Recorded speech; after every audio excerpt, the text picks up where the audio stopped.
Faces and some new to me. My name is Paul Chapman. I work for an organization called Restore Hope, which is a backbone organization or a support organization for a systems approach to real complex problems. So our mission at Restore Hope is to reduce incarceration and the need for foster care in communities. And so if you just happened in on the, down the hallway, hey Pat, and happen to walk in here, this is the 100 Families Alliance meeting. We meet every month.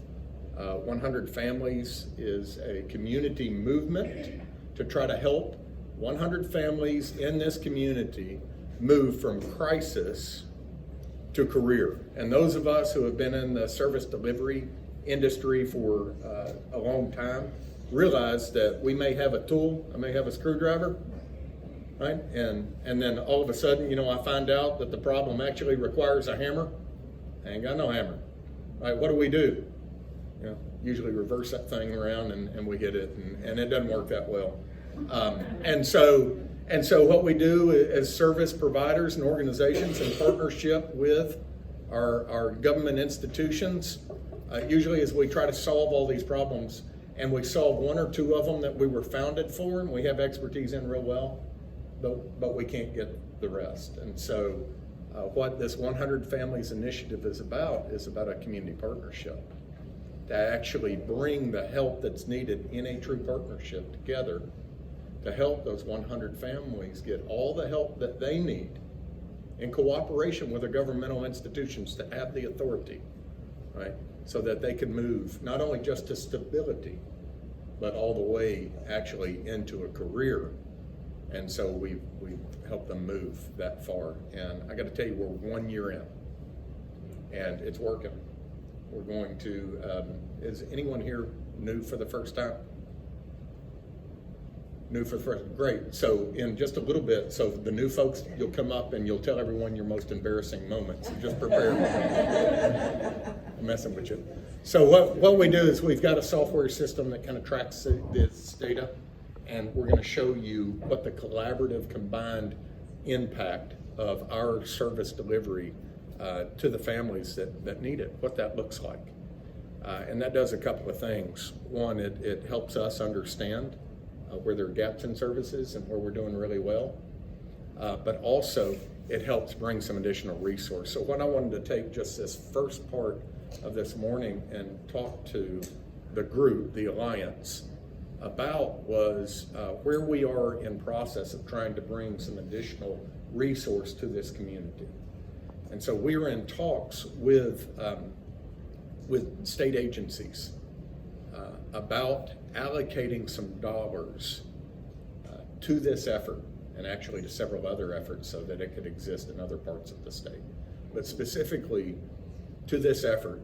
And what we have asked them for and what we're pitching is some additional infrastructure that would exist, and some of that would be in the software. Those of you that haven't used the Hope AR system, it's where we're actually communicating in a HIPAA compliant way.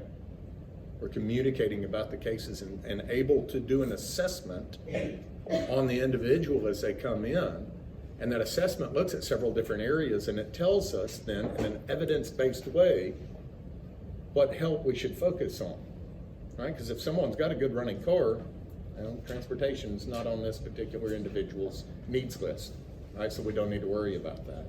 If substance abuse is high on the list, then we need to solve for that. We need to solve for it pretty quickly. In fact, we should probably try to solve for that now rather than solving for the job now, because if we don't address the substance abuse issue, right, they're not going to be able to get to the job or keep the job for very long. And so it allows us to collaborate in an organized way that's patient-based or client-based and has evidence-based tools to it. So it's not just a conversation I had or kind of self-reporting necessarily, and we're able to measure the progress over time. Okay, so I tell you all that, one, to say I don't know anywhere else truly in the state that has done what y'all are doing. And we're taking that data, and you'll get to see that report here in just a little bit. And so that's good for us as a team. as we're trying to help families move from crisis to career. But it's also very important that we've done it, because I know some of y'all are thinking in the back of mind, please don't look at me because I'm not using the system, or we ain't using the system, or I didn't know there was a system. It's important that we use it, because this isn't all we need. It's important that we actually show that we're able to collaborate together so that we can bring additional resource to the community. Okay. So we have found some federal dollars. Actually, we found that there's enough federal dollars. We found a plan. And any of y'all that have received federal dollars before know that it's not just easy. Job one is just finding it. And then there are like 13 jobs after that, and they're all as hard as finding them stuff. So we found some. We've been talking about what you all are doing together. And so now we're actually engaged in a process that will take several more months to be able to bring those dollars in a way. Our plan is to bring those dollars here, build a little bit more infrastructure, but provide grants to the folks who have signed on the line to be a part of the Alliance, so that they're available for certain functions for you, so that you can build your own internal capacity to be able to provide the services in a partnership like this together.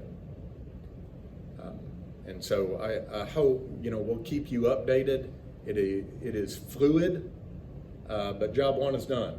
We got the dollars. We've hired an expert that knows all the ins and outs on how to use the dollars, deploy the dollars, structure needed to make sure that if you take a dollar, you won't get in trouble, because federal dollar has never found enough paperwork that it likes, right? They would rather you hire 20 people that are documenting every particular step of that one. You ever see, the old deal? One guy with a shovel, or I'm sorry, that was pretty sexist. One person with a shovel. I got daughters, no judgment. Come on, I saw some of your daggers. 3 of them. I only got 2 sons, 3 daughters. So, one person with a shovel, right? And everybody else is documenting it. Yeah, that's actually true. That's the way it happens. That's what they want. Okay, so we tried to build a structure that actually has, it might be some of 6 of y'all with a clipboard. Some of y'all are pretty good with a clipboard, but there's a lot of clipboard stuff. But we built this, we found the dollars, we've got it. We're going to try to lasso that stuff and bring it back here into the agencies that are represented here in this room, and put them to work together in this collaborative. And that's what we're working hard on right now. And so the idea would be that if you're a part of the 100 Families Alliance, then you could receive funds for certain actions that are desperately needed in the 100 Families Alliance. And part of that is going to, all of it will have to be documented, because one is, you'll see from the statistics, something's happening here that you all are doing together that is not happening in most other places, and it's not happening in the rest of Arkansas, I can tell you that. So the statistics and the numbers of the people that are getting help is very positive, and it's been positive over time, so it's not a fluke. So, good job. We at Restore Hope are very happy to be a part of this team. And those that pray in the room, pray that we're able to bring some additional resource here, because what you all have figured out how to do and how to do together is actually started making its way into some other parts of the state. So there are people that are getting help that are outside of this community that y'all won't ever know, but they're doing what y'all kind of originated. Y'all are some creative people, right? And so I think together we're going to be able to continue to innovate, and hopefully, because we're innovating, because we took the hard steps of actually like putting up with each other and trying to work through all the issues, interdepartmental issues, it's helping some folks, and the resource is going to follow, and then we'll be able to help more folks for longer. And then what we have figured out together is starting to impact some other folks in the state. And so, and all that just kind of, one of our very first meetings was right here in this room. So all that kind of came out of this community. So good job. I feel, and the Restore Hope team feels very fortunate to partner with you in doing something as innovative as like working together. And so thanks for all that. Happy New Year. And I hope, you know, in the next couple months, I'll continue to give you an update on where we are in the process of bringing some additional resource into the community to do the work that you're doing. Okay? Good? We good? Is it you now? Okay, my job's now done.